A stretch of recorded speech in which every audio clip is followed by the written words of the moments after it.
আমাদের নাগরিকত্ব দেব। কিন্তু সেই নাগরিকত্ব কি দেখলাম আমরা, যখন অ্যাপ্লিকেশন করতে গেল কয়েকজন, সেই অ্যাপ্লিকেশনের করার সময় দেখলাম সেখানে আমাদের 15 রকমের শর্ত তারা ওখানে উল্লেখ করে রেখেছে। কিন্তু যারা নাগরিক যারা চায় তারা কিন্তু সেখানে কোনো শর্ত ছাড়া নাগরিক দিতে হবে এই আবেদনটাই আমাদের সামনে রেখেছিল, সরকারের সামনে রেখেছিল। কিন্তু আবেদন করার সময় দেখলাম সেখানে আমাদের 15 রকমের আমাদের শর্ত সেখানে দেওয়া হলো। তাহলে এটা তারা একটা বিশাল একটা ভাবনার মধ্যে মানুষকে ফেলে দিয়ে গেল। এবার আমাদের কিছু প্রকল্প নিয়ে কথা বলি।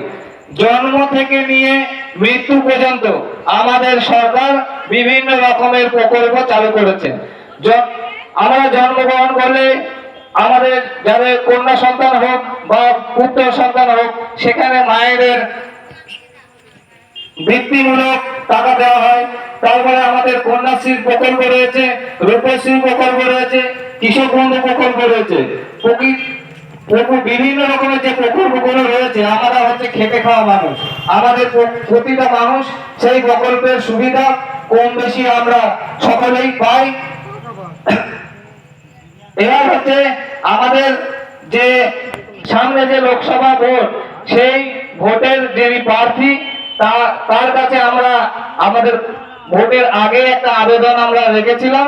সেই আবেদনটা আমাদের যে প্রধান সমস্যা, যে আমাদের গঙ্গার ভাঙন যেটা, সেই সমস্যার সমাধান তাকে করে দেওয়ার জন্য তিনি আমাদের আশ্বাস দিয়েছেন যে এই ভাঙনের যে সমস্যা আমাদের রয়েছে সেই সমস্যা আমরা সমাধান করে দেবো ভোটে জেতার পরে।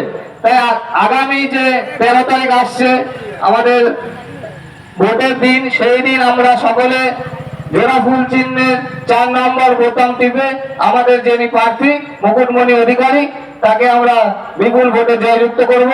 এই বলে আমি আমার সংক্ষিপ্ত বক্তব্য শেষ করছি। বন্দে মাতরম।